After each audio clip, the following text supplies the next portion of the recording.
What's up, y'all? Welcome back, LG Shirley. So I want to continue my talk about God and religion that I had yesterday. So let's just get right into it. I just felt like doing that. There's something fun about doing that with the mic. Who really was Jesus? Who is Jesus now? Well, and by the way, guys, I'm going candid and off the cuff here, so I'm just going to say whatever pops into my mind. And with, specific topic that I have here, which is God and religion. So who really was Jesus? And who is he now? Well, I can tell you that as I tap into my spirit and I talk with Jesus, Jesus is the same person as God.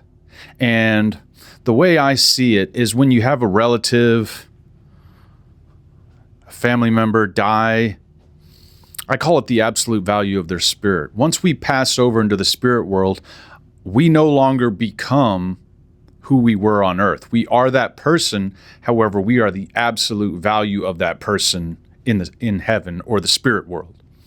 And since I mentioned to you guys yesterday in yesterday's video that we're all saved, meaning that God doesn't turn God's back on any of us, ultimately we all become part of that all, because look, God is all benevolent, all knowing. God understands everything and gives everyone ultimate and compassion and mercy. It's endless, it's infinite.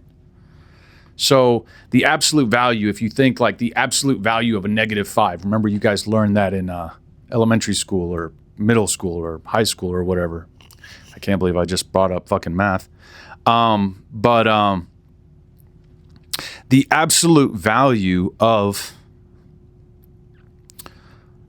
a -5 is 5. So the absolute value of a shitty person's spirit is complete understanding. Is that same person, but them if they had everything fixed about their personality that was shitty. So in Jesus's case, as I mentioned yesterday, Jesus was a bit confused, and I think Jesus did what Jesus had to do in his time. He had to bring forth the message of the cross, which is really, in my opinion, and I'll talk more about this later, comment if you guys want to know more about it, and I'll do another video talking about it, but really what the cross represents is light crossing light. Light going perpendicular to other light. And what that means is you can be going one way and another person's idea can be going completely perpendicular to your idea. And for you to embody the spirit of sorry, to embody the spirit of forgiveness, and to consider that person's perspective, and that's how you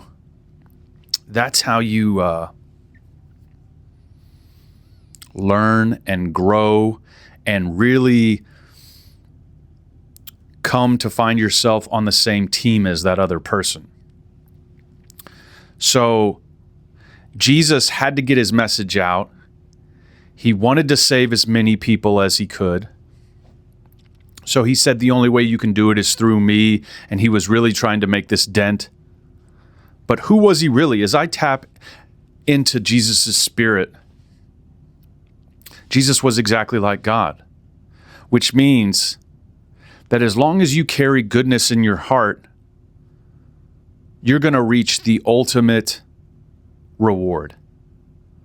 As long as you carry goodness in your heart. You really think that there's Aboriginals on the island of New Zealand who act well their entire lives but have never heard about Jesus, and those people are going to hell? I don't think so. Those people are not going to hell. They're getting the ultimate reward. Sorry for all you Christians out there. Now, why would you not accept Jesus in your heart? If you did learn about Jesus and you knew he was, let's say those same Aboriginals learned about Jesus, if they took him in, if they listened to the story and found out he was this amazing person and they believed it, there's no reason you wouldn't take that into your heart. So it just makes sense. Once you learn the story of Jesus, if you're a good person, you are taking that into your heart. Now, I'm not telling you what to do. Can you still be a good person and not take that into your heart? Yes, because all things are possible. And ultimately, Well, so before I get ahead of myself, Jesus now, as I tap into his spirit, is the guy who is just like God. He doesn't care what you do as long as you don't hurt others and you keep goodness in your heart. That's really all you have to do. The universe is about embracing variation, in my opinion.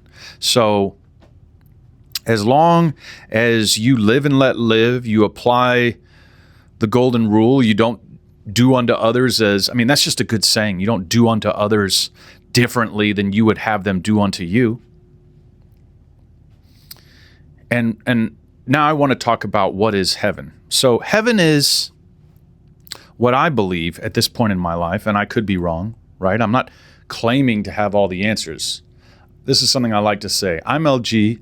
I have LG's answers, right?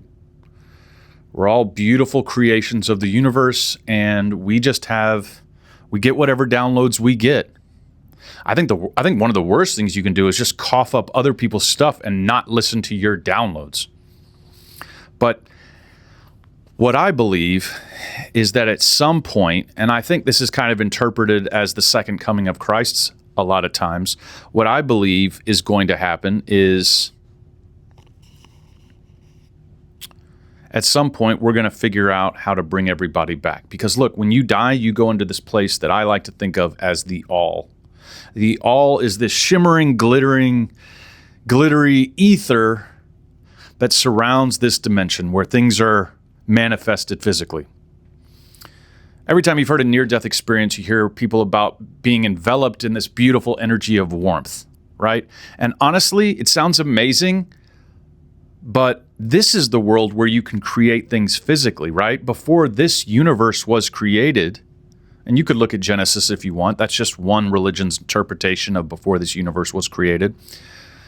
There was just a bunch of energy. So when it was physically manifested, that was something. I believe that God wants us to learn and grow and work together so much until we unlock the ability to bring spirits back. And I think eventually that will be through tapping into their frequency. And all you will have to know when that technology becomes possible is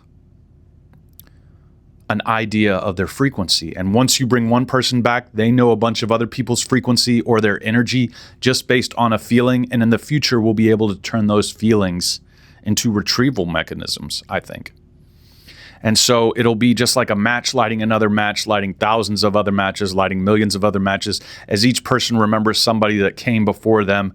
And we have us all in this physical realm, manifesting stuff, all in variation with the universe experiencing more of itself than ever before. That's what I think. So to summarize, I think Jesus, if he were here now, would just say, do what you want to do and just be good to other people. I think Muhammad would say the same thing. I think Mother Teresa would say the same thing. I think Princess Diana would say the same thing. I think Gandhi would say the same thing. I think Buddha would say the same thing. So I'm going to leave you guys with that.